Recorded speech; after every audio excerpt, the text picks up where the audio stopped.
다 같이 읽읍시다. 시작. 초대교회 논쟁. 초대교회 논쟁이 드디어 시작하게 됩니다. 이방인도 구원을 받을 수 있는가? 이방인들도 구원을 받을 수 있는가? 이것이 초대교회 논쟁이었어요. 초대교회 논쟁이 무엇이다고요? 이방인들도 구원을 받을 수 있는가? 할례받은 유대인들이 이방인들 구원을 받을 수 있는 것과 또 이방인들이 예수 믿어 구원받는 것 때문에 그리스도인이 될 수 있는가? 이것은 늘 고민 가운데 가장 중요한, 자기들에게는 굉장히 중요한 문제로 다루었습니다. 왜냐하면 유대인들이 예수를 메시아로 우리가 받아들였고요. 그리고 그들은 예수를 인해서 구원을 받았지만은 아직까지도 성경이 그들에게 있지 않았습니다. 그들이 있었던 성경은 어떤 걸까요? 구약 성경이죠. 구약 성경이기 때문에 그들은 구약의 전통과 율법 속에 살아갈 수밖에 없었어요. 예수를 믿었지만 할례판 유대인들은 그렇게 살아왔습니다. 그래서 이방인들도 구원받는다는 것은 상상할 수 없었고요. 이방인들에게 특히 성령이 임한다는 것은 생각하고 싶지도 않는 그런 문제 중에 하나입니다. 그런데 베드로가 그곳에 가서 설교하니까 성령을 받고 또한 그들에게 놀라운 은총 가운데 세례까지 주었다 하니까 아주 큰 충격 중에 하나죠. 특히 유대인들은 베드로가 고넬료 집에 들어가서 이방인들과 함께 교제하는 것도 문제고 식사하는 것도 문제였어요. 그런데 세례까지 주었다 하니까 분노가 차오르기 시작합니다. 아무리 베드로지만 너무한 거 아니야. 어떻게 율법에 그리고 구약의 전통을 깨고 그렇게 할 수 있겠느냐 하면서 굉장히 흥분 상태에 있었어요. 그래서 그들은 베드로가 올라오기만 하면은 우리들을 공격하고 질책하겠다 하고 마음을 먹은 차에 베드로가 올라와서 성령에 대해서 이야기한 것을 쭉 읊어주고 있습니다. 그 내용이 우리가 보면은 1절 3절 내용 중에 하나입니다. 읽읍시다. 시작. 유대인의 사도들과 형제들이 이방인들도 하나님의 말씀을 받았다함을 들었더니 베드로가 예루살렘에 올라갔을 때 할례자들이 비난하여 이르되 내가 무화과나무 집에 들어가 함께 먹었다 하니, 여기서 말씀한 것처럼 그들이 베드로가 올라오기 전에 먼저 들었어요. 이방인들 집에 들어가서 함께 육수하고 식사하고 교제하고 또 그들에게 세례까지 주었다니까 어떻습니까? 굉장히 흥분된 상태 중에 하나입니다. 이들 비난은 이방인의 집에 들어가서 그와 같이 했다는 것도 문제지만 더 중요한 것은 율법의 계명을 무시하고 이방인의 집에 들어갔다는 그 자체를 굉장히 어떻게 보면 충격적으로 여겼던 것을 보게 됩니다. 한마디로 이 비난은 그들이 있어서 갈등 요소를 줄 수밖에 없는 그런 상황 가운데 있었던 것을 보게 됩니다. 그런 가운데 베드로가 이렇게 말합니다. 내가 기도한 가운데 정말 구약에서 먹지 말아야 했던 부정스러운 것을 내가 보았다. 근데 그것을 하나님께서 잡아먹으란 거다. 그래서 베드로의 입장에서는 너무나 기가 막힌 것이다 라고 그에 대해서 말하고 있습니다.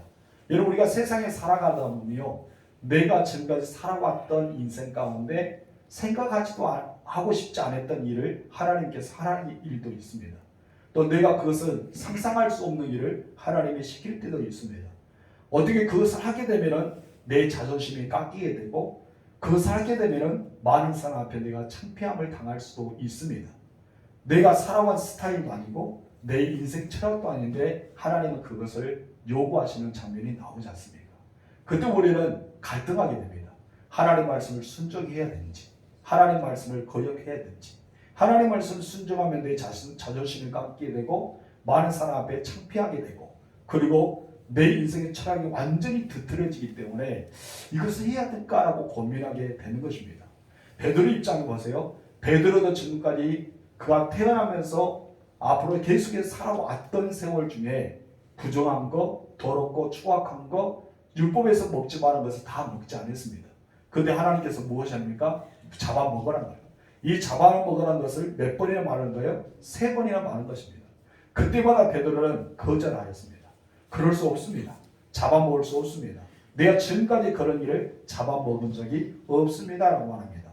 그런데 이것을 3번이나 계속 보여주고 나서 이제 베드로에게 점점 하나님께서 깨달은 은혜를 주시는데 성령님께서 가라는 겁니다. 성령의 말씀에 순종할 수밖에 없죠. 이것이 바로 10장의 내용 중에 하나입니다. 특히 15절 말씀을 보면 3가지 이렇게 하나님이 보여주시는데 그 중에 하나가 무엇이냐면 10장 15절 보면 하나님께서 거룩하게 한 것, 깨끗하게 한 것, 왜 네가 속되가 아니냐, 왜 네가 더럽다 아니냐, 이 말씀을 주십니다. 또 2장 보면 너는 일어나 그들과 함께 가라는 성령의 음성을 이렇게 듣습니다. 내가 그들을 너에게 보냈다는 것이죠.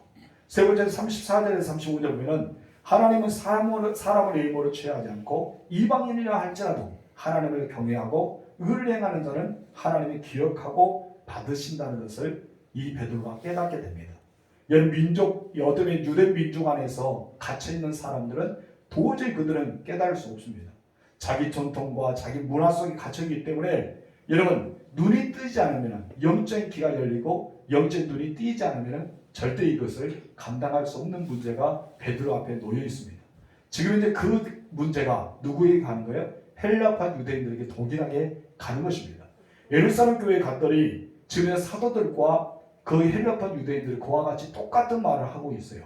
그들이 깨닫지 못하기 때문입니다. 이런 가운데 베드로의 마음을 바꾸었던 성령께서 이제 그곳에 앉는 예루살렘 모든 사도들과 성도들 마음을 바꾸기 시작합니다.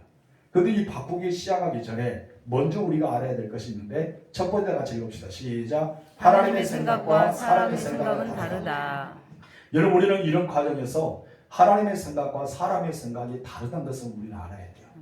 우리들은 하나님을 내 생각에 갖춰 놓습니다. 하나님의 성령의 역사를 내 믿음 안에, 조그만 이 믿음 안에 가두어 놓아요. 그렇기 때문에 이 믿음 안에서 하나님은 더 크게 역사하는데 우리 이것만 가지고 고집하고 이것만 가지고 내 자존심을 세우고 이것만 가지고 우리를 주장할 때가 있습니다. 그렇기 때문에 우리는 너무 어리석은 거 아니에요?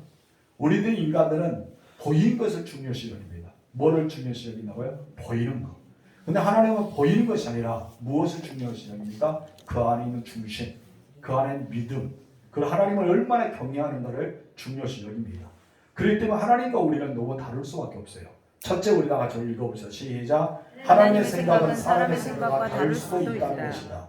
이사야 선지자는 이사야 55장 8절에서 9절에 이렇게 말합니다. 다 같이 읽어볼까요? 시작. 이는 내 생각이 너희 생각과 다르며 내 길은 너희의 길과 다름이니라. 여호와의 말씀이니라. 이는 하늘이 땅보다 높은 같이 내 길은 너희의 길보다 높으며 내 생각은 너희의 생각보다 높음이니라. 아멘. 일반적 사람들은 자기가 경험한 것이 옳다라고 주장합니다. 그래서 자기 생각이 다 맞다라고 여겨집니다. 그래서 자기가 주장한 것이 성경적이라고 막 우기고 있습니다. 그런데 여러분 이것은 옳지 않은 것입니다. 특히 예수 믿은 지가 오래된 사람들이 그것을 강조를 잘해요. 그리고 교회에 대한 관심을 많은 사람들이 자기 고집이 셉니다. 그리고 기도를 많이 했다고 성경 공부를 많이 했던 사람들 특히 더 오기가 더 가득합니다. 여러분 우리는 고집과 오기와 자존심을 버려야 돼요. 누구 앞에 버려야 됩니까? 하나님 앞에 버려야 됩니다. 여러분이 하나님 앞에 서면요 너무나 내가 작아 보입니다. 하나님 앞에 서면요 나는 정말 아무것도 없다고 여겨집니다. 그래서 하나님 앞에 서면은 내가 교회를 오래 다녔든지 내가 직분을 맡았든지 내가 얼마나 교회에 관심이 있는지 성경을 많이 알고 있는지 이것은 아무것도 되지 않은 거예요. 하나님 앞에 있으면 나도 모르게 겸손해지고 나도 모르게 온유해집니다. 왜요? 하나님이 나보다 더 높으시니까. 하나님의 말씀은 나보다 더 위대하시니까. 그렇기 때문에 우리는 성경을 많이 읽어야 돼요. 왜냐하면 성경은 참 놀라운 책입니다. 왜 성경은 놀라운 책입니까? 하나님의 뜻이 다 담겨져 있어요. 내 생각, 내 의지, 내 경험, 내가 지금까지 배웠던 과정 이것이 이 안에 다 기록할 수 없습니다. 더 많은 것이 기록하기 때문에 우리는 이 책을 보면 볼수록 나의 모든 것을 다 내려놓을 수밖에 없고 하나님 앞에 나를 드릴 수밖에 없습니다. 그렇기 때문에 이 성경을 읽으면 읽을수록 내가 예수님을 닮아가져요. 예수님을 닮아가진다는 거예요.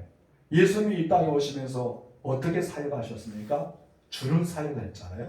섬기는 사역했잖아요. 인내하고 온유한 삶을 살았습니다.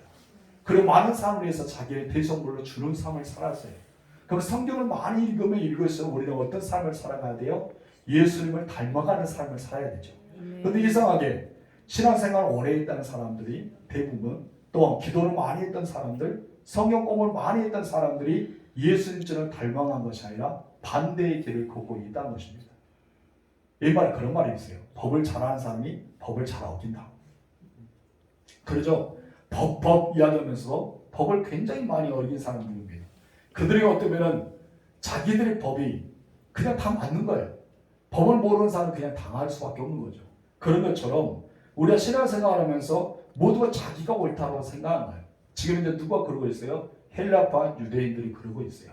또 누가 그러겠습니까? 베드로의 외 나머지 사도들이 지금 이제 우기고 있어요.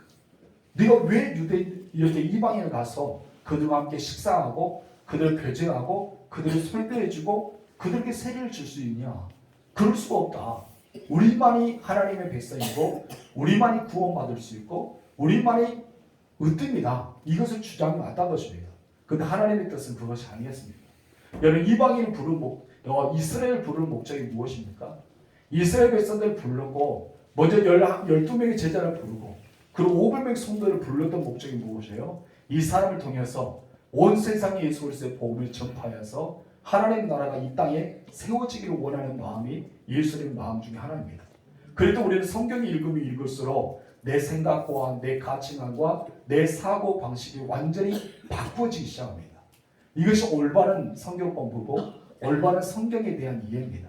그래서 우리는 성경을 읽을 때마다 내가 좋아하는 말씀은 쫙 붉은 표를 긋은 것이 아니라 정말 하나님께서 나에게 원하는 말씀을 우리는 묵상하면서 하나님 뜻에 나를 쳐서 복종시키면서 나아갈 줄 믿습니다.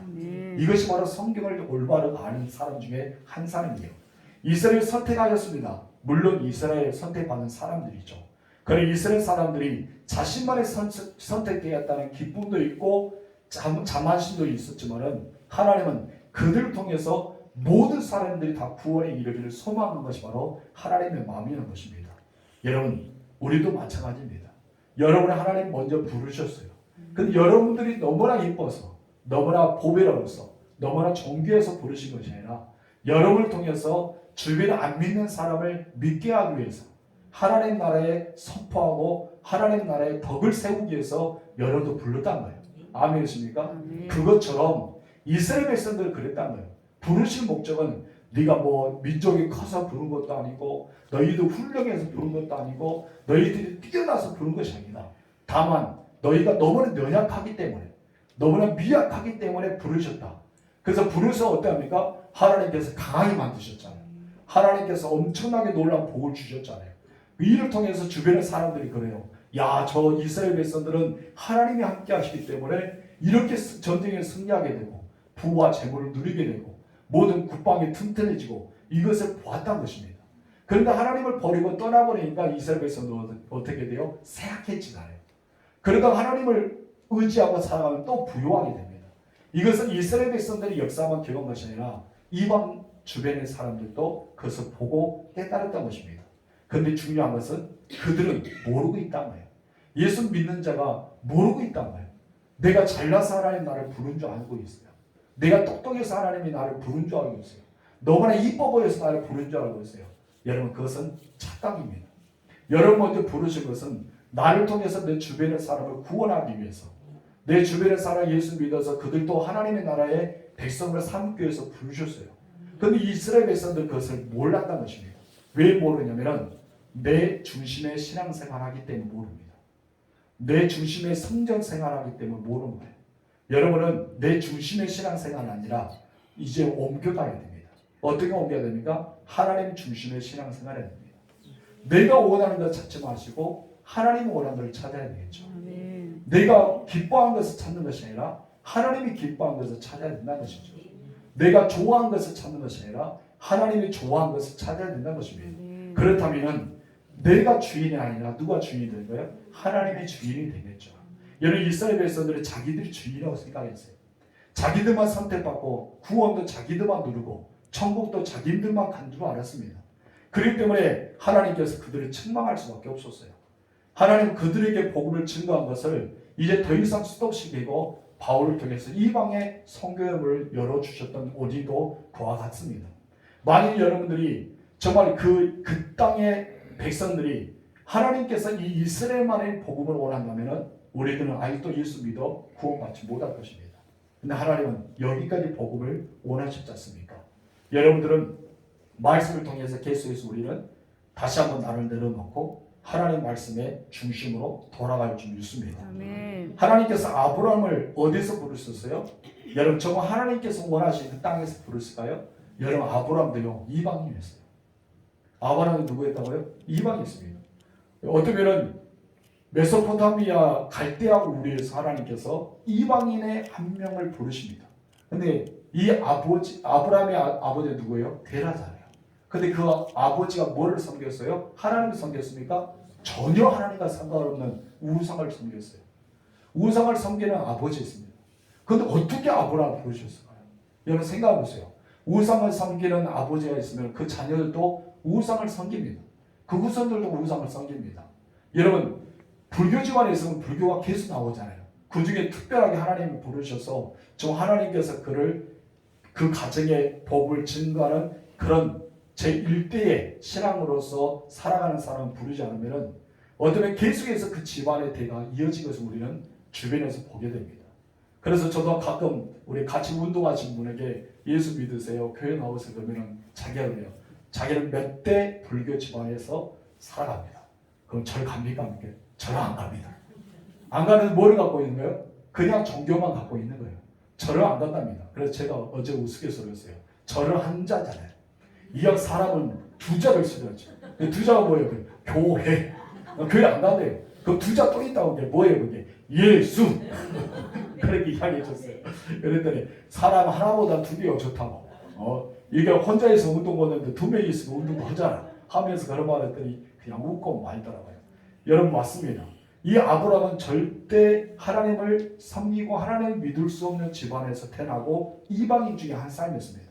그런데 하나님은 하나님과 아무 상관없는 사람을 부르십니다. 부르시고 아브라함을 통해서 뭐를 줍니까? 믿음의 조상이라는 단어를 줍니다. 그의 그의 사라를 무엇입니까? 열국의 어머니라는 이름을 주십니다. 엄청난 놀라운 축복을 주셔요.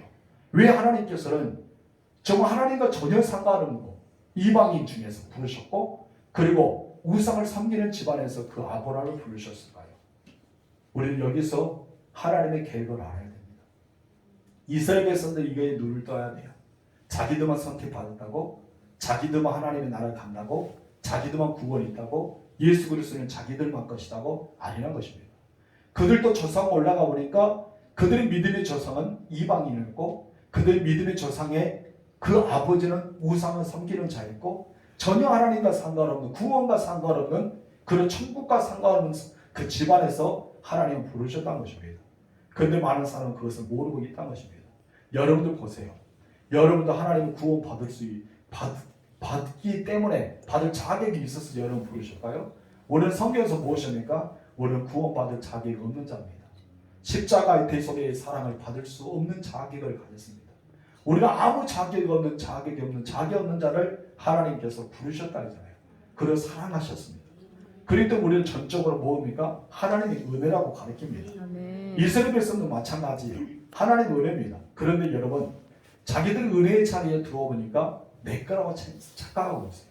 구원도 내 거, 하나님의 은혜도 내 거, 하나님의 사랑도 내 거, 하나님의 교회도 내 거, 다 내 거를 생각합니다. 이것을 가르쳐서 성경을 아는 것이 아니라 거꾸로 가고 있다는 거예요. 여러분 성경을 아는 사람은 누구를 닮아가야 돼요? 예수님을 닮아가야 돼요. 성경을 많이 읽은 사람은 누구의 뜻을 알아야 됩니까? 하나님의 뜻을 알아야 돼요. 성경을 더 깊이 들어갈수록 하나님의 뜻을 알아야 되고요. 기도를 많이 할수록 하나님의 뜻을 분별할 수 있어야 돼요. 그러면 어떻게 했을까요? 하나님의 뜻은 무엇입니까? 온유해지고 겸손해지고 섬겨지고 남을 선행을 많이 베풀고 하나님이 이것을 원하시잖아요. 그런데 우리는 많이 할수록 알면서도 이상하게 고기가 뻣뻣해지고 교만해지고 섬김이 아니라 섬김을 받으려고 대접이 아니라 대접을 받으려고 용서가 아니라 먼저 네가 나에게 용서를 구해야 돼. 우리는 그렇게 살아가고 있다는 것입니다. 왜 그럴까요? 나의 중심에 갇혀있기 때문입니다. 여러분의 중심에 이 갇혀있는 감옥에서 탈출하시기 바랍니다. 탈출한 방법은 성경을 읽어야 돼요. 탈출한 방법은 기도를 해야 돼요. 그래야지만 내 의지를 가지고 기도하지 말고 하나님께 맡기는 기도하고 이 성경을 읽을 때도 하나님의 뜻을 분별할 수 있는 성경을 읽어야 됩니다. 그래야지 하나님의 놀라운 은혜가 나타납니다. 우리들은 알아야 돼요. 근데 사람들 모릅니다. 개구리는요 절대 몰라요. 어느 시대에 모른다고요? 올챙이 시대를 모릅니다. 자기가 올챙이 시대가 있었는데 모르나 봐요. 우리도 처음에 예수님 믿었을 때 시대가 있어요. 우리도 처음에 예수님을 구주 영접하는 시대가 있었단 거예요. 그건 우리는 모르고 살아갈 때 많잖아요. 여러분 우리는 그 시대로 돌아가야 됩니다. 그래야지만 정말 우리의 주인이 하나님이시고 이곳에서 말씀하신 것은 하나님 뜻이 가득 있다. 그래서 우리는 깨달은 것이 무엇입니까? 야 맞구나. 하나님의 생각과 나의 생각은 너무나 다르구나. 내가 원하는 것과 하나님 원하는 것은 정말 다르구나. 하나님의 마음과 내 마음이 정말 다르구나. 그럴 때 우리는 기도한 거예요. 어떻게 기도합니까? 하나님의 마음이 내 마음이 되게 하옵소서. 하나님의 생각이 내 생각이 되게 하옵시고 하나님의 뜻이 내 뜻이 되게 하옵소서. 이것이 기도예요. 그러잖아요. 여러분 다윗을 제가 참 좋아합니다. 왜 다윗을 좋아하냐면 늘 하나님께 여쭤옵니다. 내가 올라가기를 원하십니까? 하나님 무엇입니까? 올라가라. 그럼 내가 승리하겠습니까? 그래 너를 승리하겠다. 그 말씀에 확신을 가지고 다윗은 전쟁으로 나아갑니다. 하나님이 가지 말라면 안 갔어요. 여러분 여호수아도 그러잖아요. 하나님이 가라면 가고 아이성은 이스라엘 백성들 말을 잘못 들어서 그가 어떤 아간의 죄로 인해서 전쟁에 실패했지만 그 외의 것은 전쟁에 승리하는 삶을 살았습니다. 나의 생각이 아니라 누구의 생각대로 움직였어요? 하나님의 생각대로. 나의 뜻이 아니라 누구의 뜻대로 살아갔어요? 하나님의 뜻으로 살아갔다는 것입니다. 하나님이 원하는 믿음 여러분 가지십시오. 내가 원하는 믿음을 갖지 마시고 내가 원하는 신앙생활을 갖지 마시고 내 나름대로의 신앙을 무너뜨리십시오. 내 나름대로 신앙의 감옥에서 탈출하십시오. 내 나름대로 성경을 아는 지식에서 여러분 빠져나오세요. 내가 빠져나오지 않으면 탈출하지 않으면 여러분 죽을 때까지 여러분 안에 갇혀서 여러분을 고생시킬 거예요. 여러분을 고생시켜요. 엄청나게 여러분을 막 구박할 것입니다. 엄청나게 여러분을 괴롭힐 거예요. 왜 그런지 아십니까? 내가 주인이 돼야 하기 때문에 내 생각대로 돼야 되기 때문에 내 마음대로 돼야 되기 때문에 얼마나 자기가 괴롭겠습니까? 그런데 여기서 빠져나오면요 뜻이 달라져요. 누구의 뜻대로 되면 됩니까? 하나님의 뜻대로. 그래서 모든 것이 다 하나님의 뜻이라고 봅니다. 하나님의 계획하시고 하나님의 뜻이 있고 분명히 하나님께서 무엇인가 말씀하실 것이 있을 것이다. 환난이 오면 재밌다 하잖아요. 하나님은 어떻게 해서 이것을 이겨내게 하실까? 시련이 오면 재밌다 하잖아요. 하나님은 어떻게 이것을 일하고 계실까? 하나님의 뜻을 늘 찾고 있는 사람이 그렇다는 것입니다. 여러분 우리는 알아야 됩니다. 하나님과 나의 생각이 다르다는 것. 하나님의 마음과 내 마음이 다르다는 것. 하나님의 뜻과 내 뜻이 다르다는 것을 깨달으십시오. 그러기 위해서는 어떻게 된다? 나의 감옥에서 탈출해라. 따라합시다. 나의 감옥에서 탈출하자. 어디로? 하나님께로. 어디로? 하나님께로. 하나님의 말씀으로 탈출하세요. 그래야지 행복한 신앙생활을 할 수 있어요. 그렇지 않으면 여러분들은 갇혀 사는 죄수입니다. 누구의 죄수일까요? 내 안에 갇히는 나의 죄수. 이상에 내가 왕이 되어야 하는데 내가 죄수가 돼요. 자유로워야 하는데 자유롭지 못합니다. 죄인의 신분을 살지 마시고 자유인이 되시기 바랍니다. 그래서 예수님 무엇이냐니까 진리가 너희를 자유케 하리라. 아멘. 여러분 자유로 얻으세요.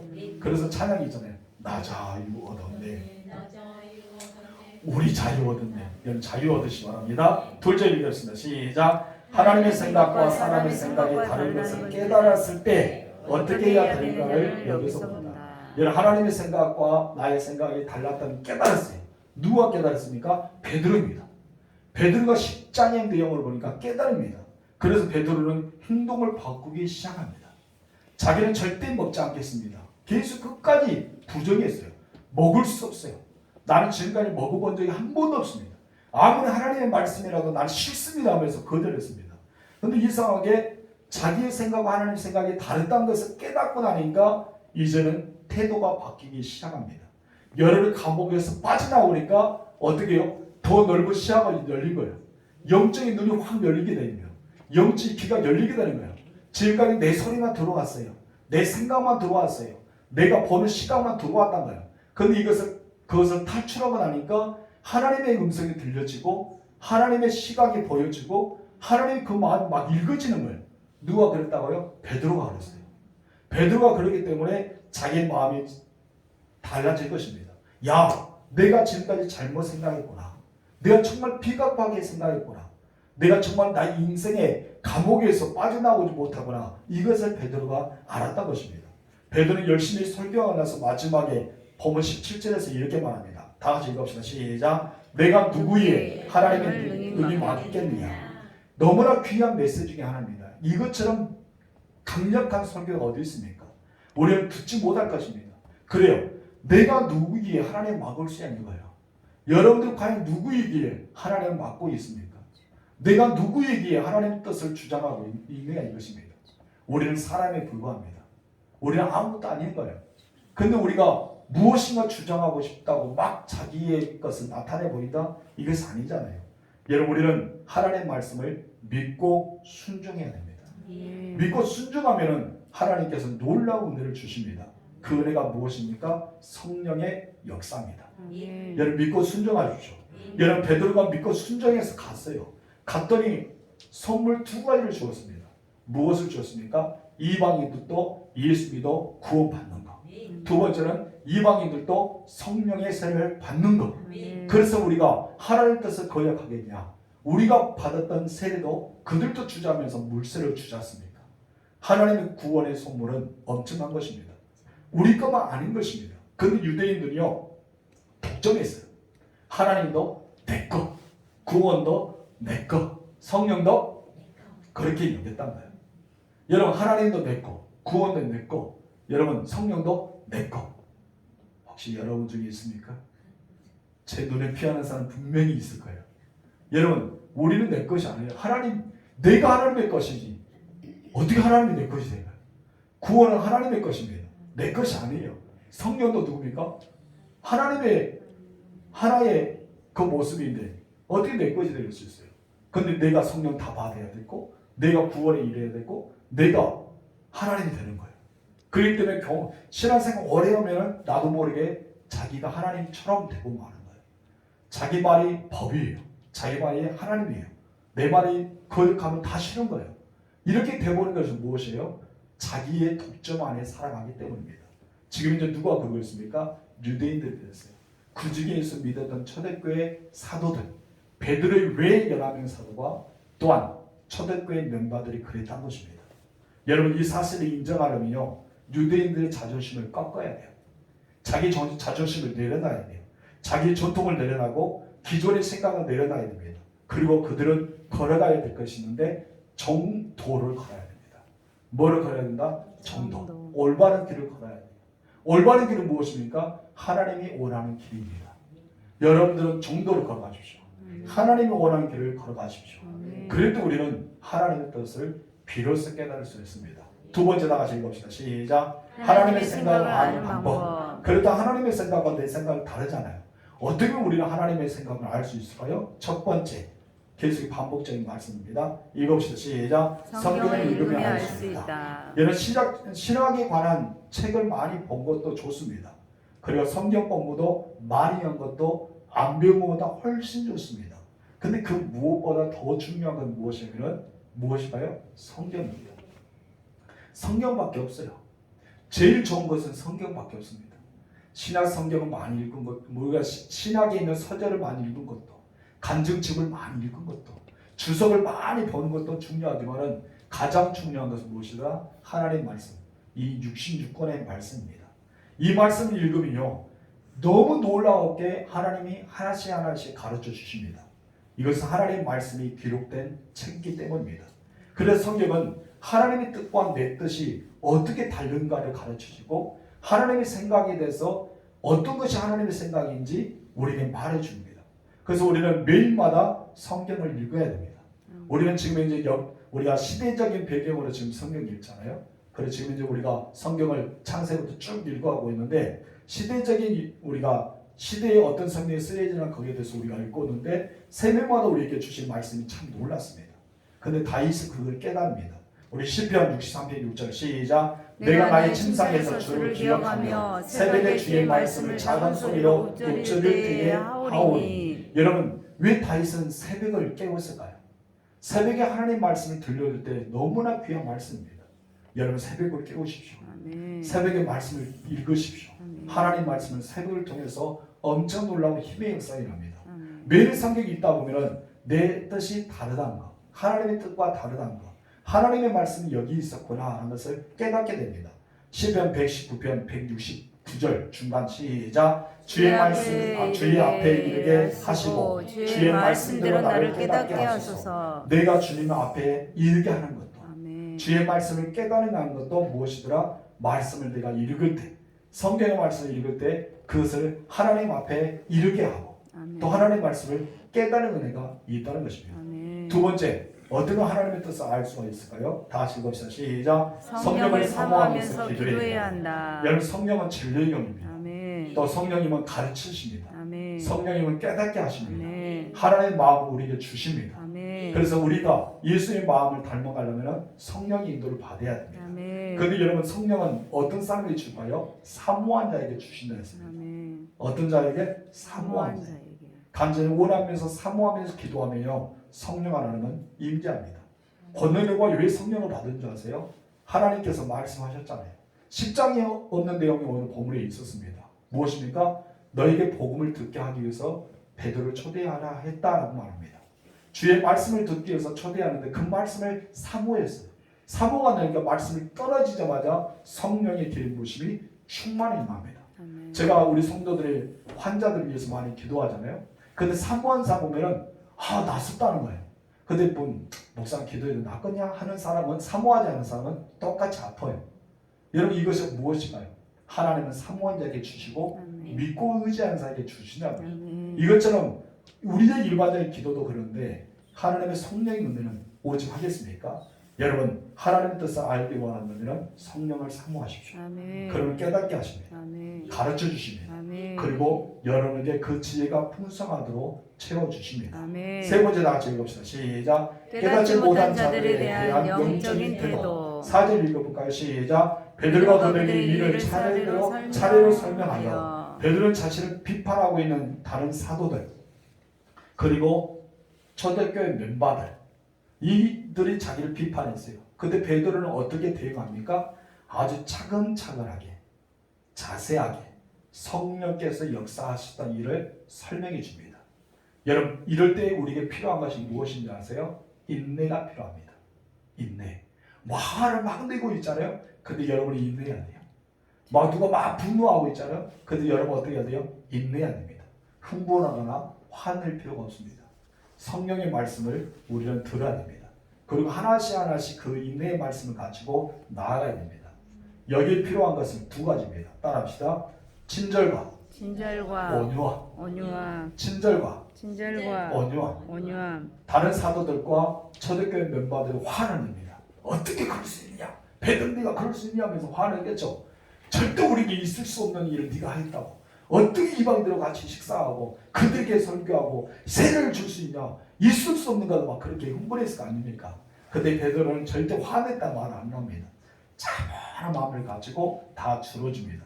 그래서 베드로가 이제 하나씩 하나씩 설명하기 시작합니다. 첫 번째 설명은 어떤 내용의 설명일까요? 읽어봅시다. 시작. 베드로가 본 환상에 관한 이야기입니다. 5절에 10절입니다. 시작. 이르되 내가 요파시에서 기도할 때 화보랄 중에 환상을 보니 큰 보자기 같은 그릇이 내 위에 매여 하늘로부터 내리고 내 앞에까지 들이웠거늘 이것을 주목하여 보니 땅에 네 발 가진 것과 들짐승과 기는 것과 공중에 나는 것들을 보이더라. 또 두루미 손이 있어 내게 이르되 베드로야 일어나 잡아먹으라 하거늘 내가 이르되 주님 그럴 수 없나이다. 속되거나 기깔하지 아니한 것은 결코 내 입에 들어간 일이 없나이다 하니 또 하늘로부터 두 번째 소리 있어 내게 이르되 하나님이 깨끗하게 하신 것을 내가 속되라고 하지 말라 하더라. 이런 일이 세 번 있은 후에 모든 것이 다시 하늘로 끌려 올라가라. 베드로는 자기 환상을 보았던 건 정확하게 이야기해 주죠. 여러분 10장의 내용을 그대로 가져와서 이야기합니다. 이런 내용이 있었다. 이런 내용이다. 나는 거절했다. 너희들의 마음과 똑같다. 너희들 분노한 거, 너희들 지금 논쟁하고 막 흥분하고 이 분노하고 있는 건 나는 충분히 이해가 한다. 나도 그랬기 때문에. 그러면서 또한 자기만 이야기한 것이 아니라 누구를 이야기합니까? 두 번째 읽읍시다. 시작. 고넬료가 보낸 종들의 이야기. 고넬료가 사람을 보내잖아요. 몇 명을 보냈다고요? 3명. 2명은 하인, 1명은 누굴까요? 군인. 그래서 3명을 보냈지 않습니까?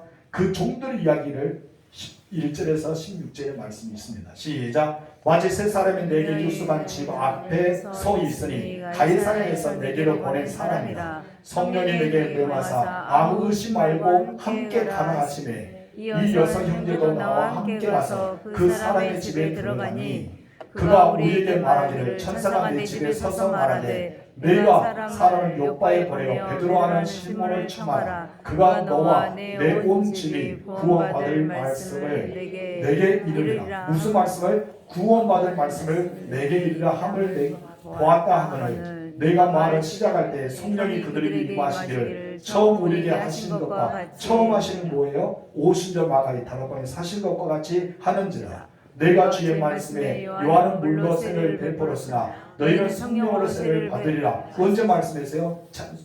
사도행전 1장이 나오지 않습니까? 너희는 성령으로 세를 받으리라 하신 것이 생각나라. 예수님께서 승천하시면서 말씀했던 것이 생각났다는 거예요.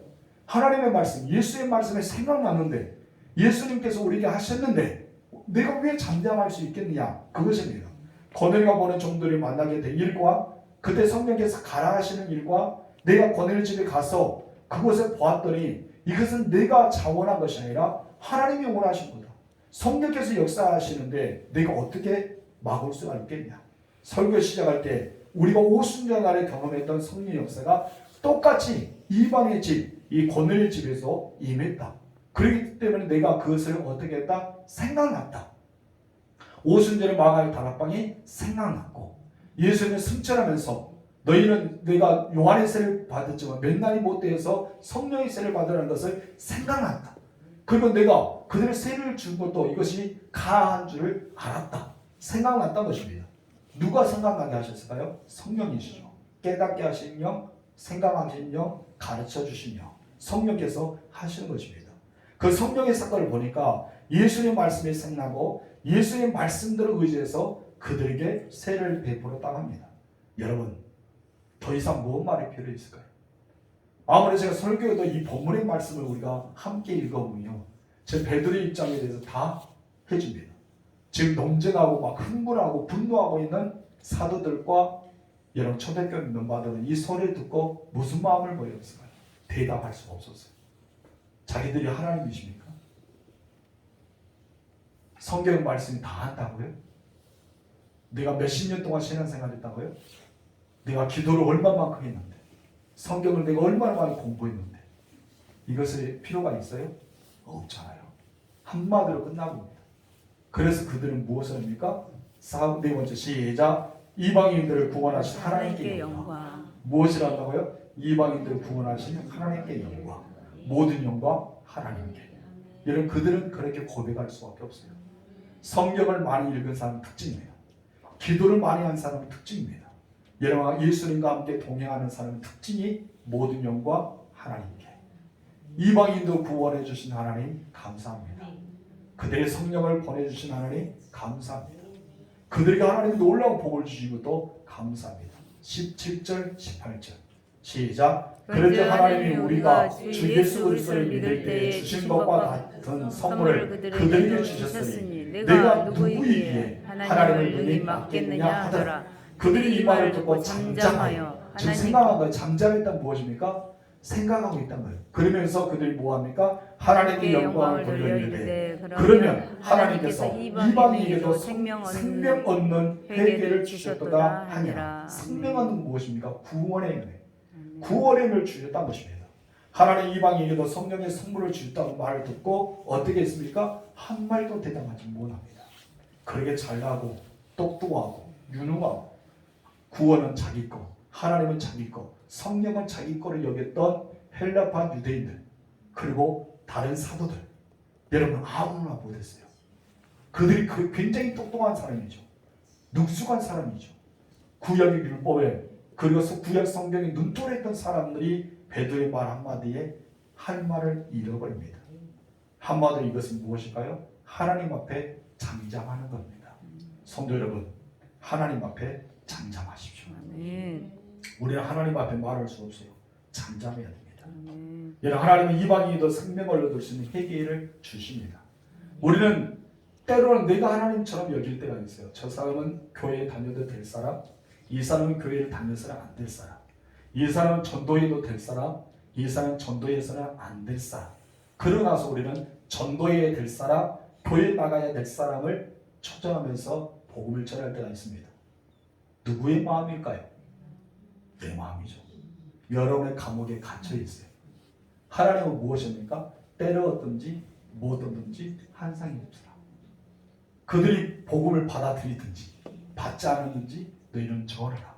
그렇다면 우리가 생각할 때 교회에 다니지 못할 사람, 구원받지 못할 사람, 이 사람 아예 복음을 안 받을 사람까지도 우리는 어떻게 해야 돼요? 증거해야 되죠. 이것이 하나님의 마음입니다. 여러분, 그들에게 구원의 은혜를 베풀어 주셨기 때문입니다. 우리는 두 가지 사명이 있습니다. 첫 번째, 다 같이 시작. 계속해서 이방인들을 전도해야 되는 사명. 두 번째, 시작. 이스라엘을 구원하는 사명. 하나님 이스라엘 백성을 버리지 않아요. 지금 이스라엘 백성들 하나님 예수를 믿지 않잖아요. 그들은 아직까지 구약 성경에 얽매여 있습니다. 지금 이제 메시아가 오기를 기다리고 있어요. 그들은. 근데 하나님은 그들을 버리지 않습니다. 지금 이제 우리 한국에서도 세계에서도 많은 선교사들이 이스라엘 땅에 들어갔습니다. 그리고 요르단 땅에도 들어갔습니다.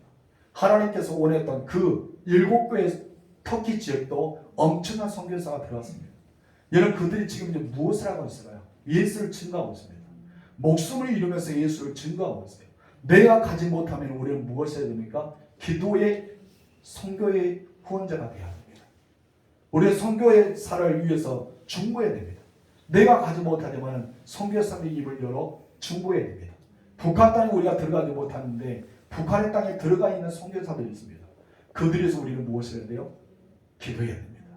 이것이 바로 우리가 해야 될, 바로 이스라엘 구원하는 사명이 무엇이냐면 그들을 위해서 우리는 중보하면서 간파했던, 완악했던, 잘못하고 있는 자기들의 세계만 감옥 안에 갇혀있는 그들을 탈출시켜달라고, 진리가 저들을 자유케 한 것처럼 예수님을 통해 자유를 허락해달라고 우리는 기도해야 됩니다.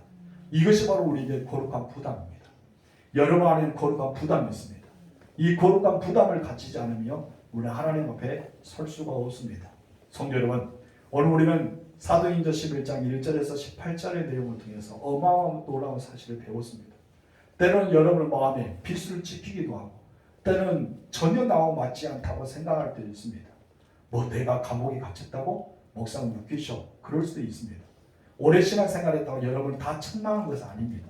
성경을 많이 읽었다 해서 여러분을 무시한 것도 아닙니다. 여러분 성경 공부 많이 했다 해서 여러분을 막 노골적으로 비판한 것도 아닙니다. 그럼 무엇을 말한가요? 우리가 하나님에 대해서 알아가자 이것입니다. 하나님 뜻을 분별하자 이것입니다. 내 생각을 내려놓고, 내가 배웠던 걸 내려놓고, 나의 가치관을 내려놓고, 내 생각에 내 모든 걸 내려놓아서 하나님 말씀을 받아들이십시오. 그리고 하나님 말씀을 깨달은 자가 되십시오. 그리고 말씀의 중심 안에 서 있는 자가 되세요. 그럴 때 우리는 어떻게 된다고요? 초대교회 다른 사도들과 다른 제자들처럼 모든 영광 하나님께, 하나님께서 하셨구나, 하나님이 이끌어 주시구나, 우리 이것을 알 수가 있습니다. 여러분, 하나님께 영광 드리는 믿음의 사람이 되길 주님으로 축원합니다. 기도하겠습니다. 하나님 아버지, 내가 지금까지 신앙생활하면서 처음에 하나님 만났을 때 그 감격을 잊어버린 채 내 안에 틀에 감옥에 갇혀 있지 않습니까? 우리의 주인은 하나님이라고 고백하지만 어느 순간 나도 모르게 내 주인은 내가 되고 말았습니다. 하나님 말씀이 가장 우선순위라고 여겼던 그 마음이 사라진 채 마치 내 말이 법이고 내 생각이 법이고 나의 주장이 하나님 말씀처럼 여겨지지 않습니까? 지금 이제 다른 사도들과 그리고 초대교회 할례판 유대인들이 지금 이제 우기는 것이 그거였습니다.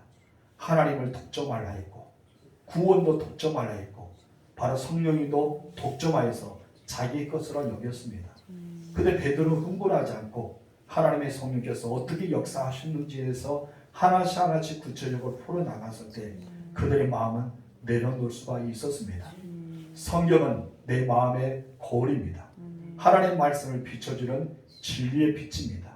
우리가 하나님의 말씀 성경을 하나씩 하나씩 읽었을 때 내 생각이 하나님의 생각으로 바뀌게 하옵시고 아멘. 내 사상이 하나님의 사상으로 바뀌게 하옵시고 아멘. 내 뜻을 구한 것이 아니라 하나님의 뜻을 구한 자들이 되어지게 하옵소서. 아멘. 성경을 읽으면 읽을수록 예수님을 닮아가게 하옵시고 아멘. 기도를 하면 할수록 하나님의 마음을 얻게 하옵시고 아멘. 내가 교회 생활을 하면 할수록 주여. 주님의 몸된 교회를 사랑하는 마음을 더 가질 수 있도록 역사하옵소서. 아멘. 하나님 지금 현재 정말 첫 번째로 본을 받았던 유대인들이 아직도 예수를 믿지 않은 사람이 너무 많습니다. 주여. 그들이 가서 복음을 증거하는 선교사들을 위해서 중보합니다. 하나님 그들의 생명세를 보호해 주시고 주여. 예수의 복음을 증거할 때 유대인들이 예수를 믿어 주께로 돌아오는 역사가 일어나게 하옵시고 아멘. 그것들 또한 하나님의 복음을 받아들여 구원받은 주의 거룩한 백성들이 될 수 있도록 역사하옵소서. 아멘. 우리 주변은 내 생각으로 전도하지 않게 하옵소서. 주여. 우리 주변은 내 사상으로 전도하지 않게 하옵소서. 주여. 믿든지 믿지 않든지 주변 많은 사람에게 예수를 증거하는 우리 모두가 될 수 있도록 역사하여 주옵소서. 아멘. 하나님께 영광 드리는 우리 모두가 되게 하옵소서. 아멘. 예수님의 이름으로 기도합니다. 아멘. 아멘.